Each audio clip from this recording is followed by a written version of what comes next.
What's up everybody, it's me Eman from Eman's Movie Reviews, and today we're going to review Guardians of the Galaxy Volume 2.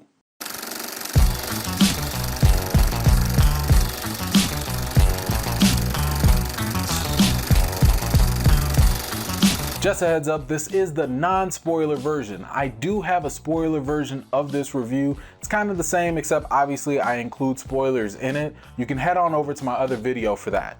So let's get into a quick intro. We're back following the Guardians of the Galaxy on their adventures in space, but this time around we're going to learn just a little bit more about Peter Quill's parents. With that said, let's go straight into the good. The good.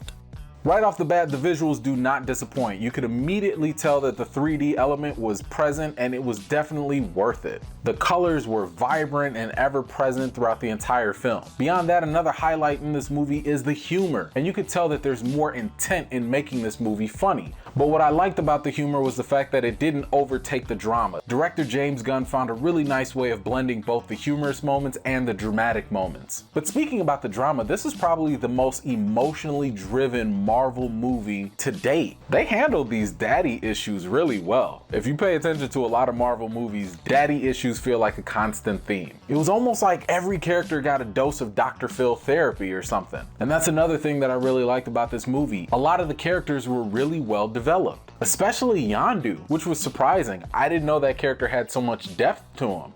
We also get to see Rocket Raccoon get his own moment to shine too, which was definitely a great memorable moment in the film. Speaking of Groot, the only thing I can really say is he was really cute.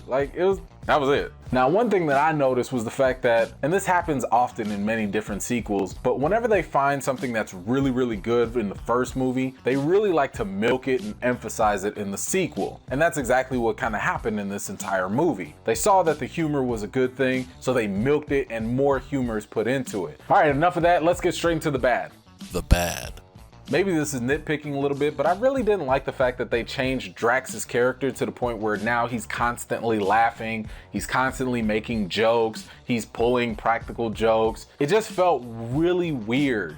I just think that they lost one thing that was really cool about the character, which was he's not really funny. He doesn't get humor. What was funny about him was the fact that we made fun of him because he didn't understand humor, because he didn't understand sarcasm and things of that nature. Not to mention the fact that he's constantly making these jokes and stuff, it kind of makes him lose his edge a little bit. I mean, in the first movie, he was kind of like a killing machine full of rage and anger, and that's always been central to his character, even in the comics. So this whole slapstick comedy Drax, I'm just not feeling them. Now, one theme that is present in the movie is this whole concept of family. And I just think that it was driven a little bit too hard. Now, don't get me wrong, the whole concept and theme of family in movies can be very motivational and it can be very important to characters. However, the fact that they just kept on driving home this family, it's about family, but we're a family. I'm like, are we in a Fast and the Furious movie? Then again, Kurt and Vin Diesel were on this project. I swear, if Vin Diesel had something to do with this, I mean, it's a very good theme to subtly put in there, but you don't need to keep on ramming it in our faces. And by the way, I really hope that the guys at Honest Trailers really make that connection between Fast and the Furious and Guardians of the Galaxy and family, family, family, family. You're welcome, guys. All right, last thing I had an issue with was kind of the language. I mean, at first glance, this movie does come off as kind of like a family-friendly film. And in a sense, it kind of is, because it is, you know, funny and adventurous and all that.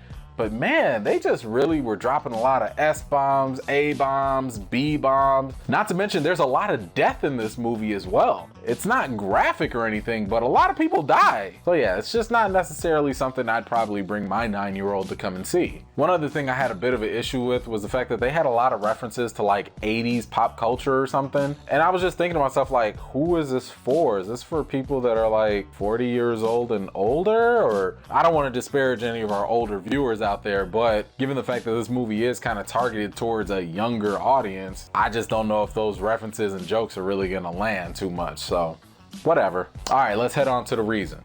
The reason.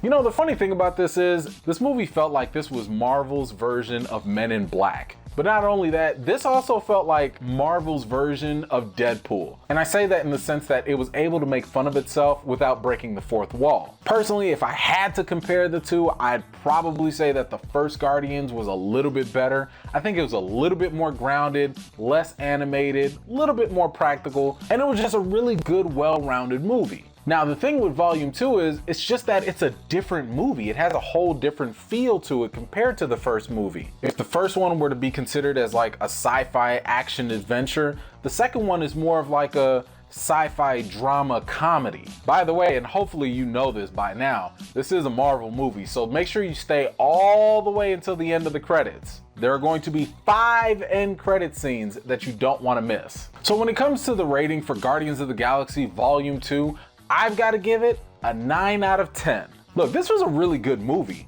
It had everything that you could want. It had the visuals, it had action, it had drama, it had comedy, and this is basically the kind of movie that you want to see in a movie theater. I would say check it out as soon as you can and don't skimp out on the 3D. The 3D is well worth because you can actually tell that they shot this movie in 3D to make those effects really stand out. Well, that's all I've got. What did you guys think about Guardians of the Galaxy Volume 2? Do you enjoy it better than the first one? Do you think the first one was better? What were some of your favorite scenes? As always, I appreciate you guys for your time. Please don't forget to like, subscribe, comment, or share this video because that does mean a lot to me when you guys do. I got more videos coming up for you guys, and in the meantime, I'll see you later.